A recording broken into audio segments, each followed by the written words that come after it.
Bueno, ¿están preparados para amargarse un poquito? ¿Y qué te pasa? No ponga esa cara, no ponga esa cara, Carabajal, porque Fernanda Layún ha estado trabajando para nosotros. Fernanda es tributarista, ¿cómo estás? Gracias. Y vamos a ver cuántos impuestos pagamos. No. Yo ya sé. Ya sabe cuántos impuestos. Sí, ¿Me acompañás a la pantalla, Fernanda? Vamos a ver, porque digo, no solo los impuestos que vos ya sabés que pagás, sino todos aquellos que aparecen en el consumo y demás, para saber si la Argentina es una patria de alto impacto impositivo. O ¿Qué viene a ser esto que has traído? Esto viene a ser como una lista de todos los impuestos que pagamos, que no es de todos los impuestos. Estos son los que son nacionales, los que recauda la AFIP. Sí. Y empezamos con el IVA, que es el 21% de todo lo que compramos, ¿no? Claro. Porque vos decís, ¿cuándo pagamos el IVA? Y bueno, si te despertás a la mañana, escuchás se prende la radio del despertador, la pila, pagó IVA. Salís a la calle, vas al kiosco, cualquier cosa, paga IVA. Vas a comprar al supermercado las galletitas para el desayuno, 21%. Pagó IVA. Después tenemos ganancias. Este que es el más queremos. Recién los bancarios nos escribían, Pancho, porque decían, es verdad, los aumentos, pero la gran mayoría se los lleva a ganancias, claro, el 35%. Y ganancias se los lleva para los sueldos de más de 300.000 pesos, claro, más o menos, ¿no? Claro. Con lo cual, pero es verdad, hasta 280.000 pesos hoy no se paga, pero el que está en 320.000 pesos ya paga casi el 35%. Claro. Después tenemos el impuesto al débito y crédito bancario, que es todo aquello que pasa por transferencia, que es el 1,2%. Caballo dijo que era por 6 meses. Exactamente, y esto se prorroga y se prorroga. La semana pasada fue la sesión en el Congreso donde se prorrogaron la mayoría de estos impuestos que requieren prórroga por Congreso. Entonces uno ¿Estos piensa, tres es el 87%? De lo que recauda la AFIP en materia de impuestos. Después la otra recaudación grande es lo que viene de los sueldos, ¿no? De seguridad social. Y debajo de esos, que son el 87%, hay más de 15 impuestos. ¿Qué tenemos? El impuesto sobre los combustibles internos, bienes personales, el monotributo, el impuesto país, el impuesto a los servicios de comunicación audiovisual, de transferencia de inmuebles, de las entradas para el cine.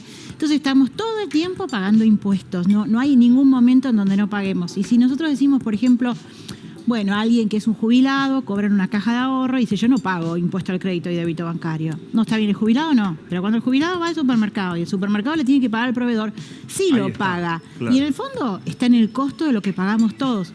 Por eso ponemos que todos los impuestos los pagamos los consumidores. No hay nada que, si yo me pongo contenta porque ponen el aporte solidario para los ricos, los muy ricos. Digo, pero en algún lado, cuando el rico hace la ecuación del costo de su actividad, lo pone en el costo y lo terminamos pagando nosotros. A ver, desglosemos más que has traído para que entendamos un poco. Próxima placa, porfa, para que podamos entender. Además, cobran impuestos, claro, provincias y municipios nos cobran, obvio. Las provincias cobran impuestos y los municipios tasas por los servicios que se suponen que nos dan. El comando clandestino de asesinemos el impuesto al ingreso bruto, porque me parece de una injusticia monumental esto. El impuesto sobre los ingresos brutos es tremendo. Pusimos 5%, que es más o menos una alícuota promedio. Los alquileres pagan más, por ejemplo, las prestaciones de servicios menos.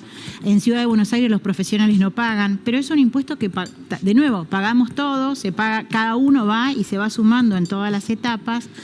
Y además tiene una desprolijidad enorme en el sistema de recaudación, porque esto por ahí a una persona que solamente paga impuestos en una provincia no lo afecta, pero las empresas que actúan en todo el país tienen que de alguna manera decir, bueno, a ver, de todo lo que vendo, de ese 5%, ¿cuánto le pago a cada provincia? Y eso es un sistema que no tiene claridad y donde las provincias se pelean. Entonces viene Buenos Aires, me reclama lo que yo le pagué a Santa Fe. Yo me doy vuelta y le digo, Santa Fe, me lo reclamó Buenos Aires. Santa Fe dice, no sé, arreglate con Buenos Aires. ¿El bendito CIRCREP? Es una consecuencia del sistema de recaudación, de agentes de percepción, de retención, lo que te sacan de CIRCREP por el banco. Un horror. Sí, la verdad que es espantoso. Más patentes, más sellos. Esto es casi el 90% de la recaudación en el caso de la provincia de Buenos Aires. Pero después hay una lista enorme de derechos, tasas, registros y que lo que hacen es sumamente compleja la administración de los impuestos y eso genera un costo adicional. Claro. No es solo pagarlo, porque si yo digo, bueno, tengo que pagar ingresos brutos, 5%, facturé 5, saco 5 pesos, terminé. No termina ahí, porque cuando yo le facturo a un cliente le tengo que agregar un pedazo, cuando un proveedor me factura, me saca un pedazo a mí. Entonces la administración empieza a ser compleja, los impuestos cambian todo el tiempo. cambian las normas, cambian los sistemas, no funcionan del todo bien. A ver, ¿qué más tenemos para ir graficando? Esto es de lo que vos pagás, porque digo, no es que estamos hablando de grandes empresas. Mirá esto que es una factura de gas, por Una ejemplo. factura de gas donde nosotros vemos el gas real consumido, valorizado 10.900 pesos. Y después de impuestos pagamos el 28% de lo que pagamos es impuestos. ¿Quién se lo lleva? Fíjense que acá se me marearon las flechas. Dificilísimo, claro. Hay ingresos brutos, se los lleva la provincia. Y esto es la muestra de que el impuesto es sobre los ingresos brutos. Lo paga quien transporta el gas, lo paga quien distribuye el gas, pero como el servicio lo tiene con un precio de tarifa fija, se da vuelta y cuando le factura al consumidor final le dice, bueno, me lo traslado el costo de ingresos brutos. O sea, vos me entendés que nosotros para consumir gas pagamos ingresos brutos. De la empresa que nos provee el gas, exactamente. Claro. El municipio también saca tasa por ocupación de espacio público. Esto depende de la provincia, son diferentes.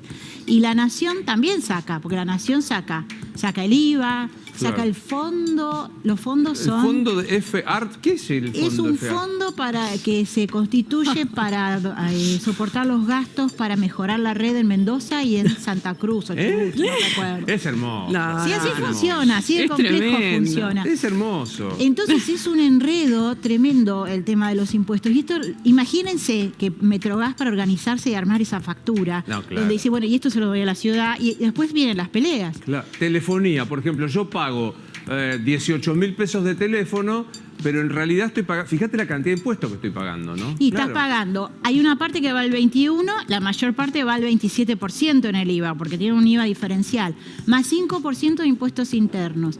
Y además, si sos una empresa, esto es una factura de una empresa, no un particular, te sacan un pedazo de ingresos brutos porque se dan vuelta y se lo pagan a la ciudad de Buenos Aires en este caso. Estoy sufriendo, quiero decirte. Claro, definitivamente. Y sí, este es el enredo en el que estamos y el principal problema que tenemos es que los impuestos nunca se derogan, nunca se terminan, siempre hay uno más. Siempre se prorrogan, como la semana pasada. Y aparte los que vienen dicen, bueno, pero insisto, las transferencias bancarias es el ejemplo. Yo me acuerdo cuando Cavallo lo pone por 6 meses, literalmente dice, porque era una situación de emergencia. Seguimos hasta el día de hoy, Cavallo está ahí todavía. Esta es una buena pregunta. ¿Pagamos mucho o pagamos poco en la República Argentina? Bueno, pagamos... para el que no paga nada, el que opera en la economía informal, en negro, blue, como le quieras llamar, vive en un paraíso fiscal. Es lo mismo que vivir en una isla del Caribe, pues no paga nada y cada 3 o 4 años le dan la posibilidad de blanquear toda la guita que gana. O sea, que yo le aconsejaría que se pongan en negro. Claro.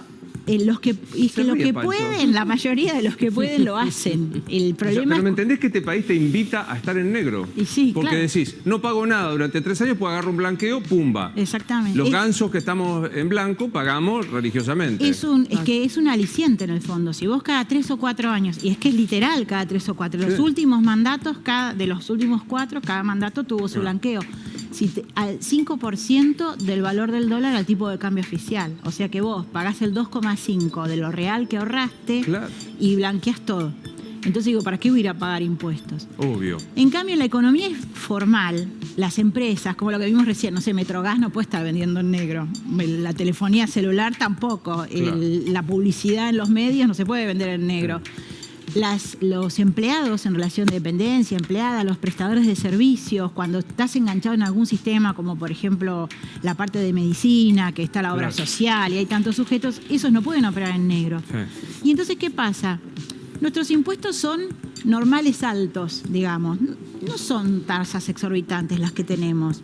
Lo que pasa es que tenemos un enorme costo de administración, una gran injusticia de falta de competitividad, porque yo opero en blanco y el que está al lado mío opera en negro, y entonces ¿dónde está la competencia? Si tiene los empleados en negro.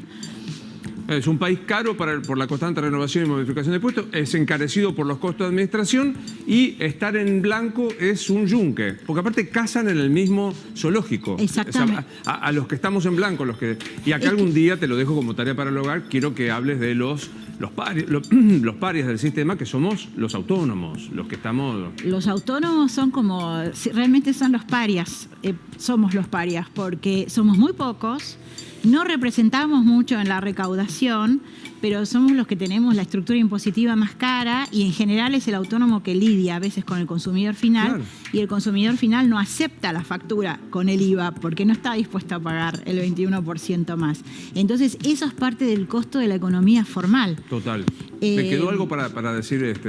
Sí, me queda para decir que no se percibe desde el gobierno, no de desde los últimos gobiernos de ninguno, una campaña seria para actuar en contra de la economía en negro, para tratar de que la economía se formalice, Claro. porque la realidad es que si todos pagáramos, todos podríamos pagar mucho menos. Claro. Pero en el fondo son los sujetos que están inscriptos y más o menos registrados y los que siguen pagando, pero no hay ninguna campaña seria para ir a actuar contra el que opera en negro. Y tampoco para que municipios y provincias reduzcan sus gastos públicos y quiten, por ejemplo, de los servicios o impuestos que estamos pagando. No, O sea, no hay no, vuelta. nada, absolutamente. Bueno, muchísimas. Está muy elegante. Todo el que se para acá Ay, muestra bueno, su look. muchas gracias. O sea, muy elegante. Me gustan mucho los zapatos. Los esos que zapatos tienen. son de Silvi Geronimi.